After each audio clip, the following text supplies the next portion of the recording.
இலைப்பிரண்டை கேட்ட அன்பர்களே நண்பர்களே, இந்த ஒரு செடி மட்டும் நான் மண்ணில் நடவு பண்ணி வச்சுருக்கேன். இதோட வளர்ச்சி பாருங்கள். அது பாட்டுக்கு போயிட்டுருக்கு. ஒரு குச்சி ஏதாவது சப்போர்ட்டுக்கு நடவு பண்ணோன்னா அது பாட்டுக்கு நல்லா வளர ஆரம்பிச்சிடும். இது வந்து எனக்காக வேணும் அப்படின்னு சொல்லி நான் விட்டு வச்சது. இதனால் கட்டிங்ஸே போடலை, நல்லா வளர்ந்து வந்துட்டுருக்கு.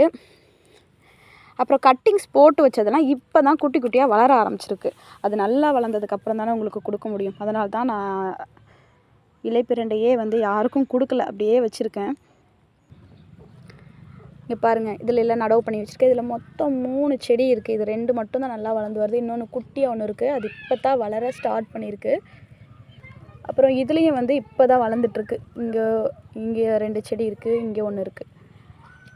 இதெல்லாம் நல்லா வளர்ந்தால் தானே கொடுக்க முடியும். நம்ம சின்ன சின்ன செடியாக கொடுக்க முடியாது இல்லைங்க. இங்கே ஒரு குச்சி இப்போ தான் துளிர் விட்டு வளருது. இலைப்பிரண்டை நம்மக்கிட்ட இருக்கிறதே கம்மியாக தான் இருக்குங்க. வளர்ந்ததுக்கப்புறம் தர்றேன்.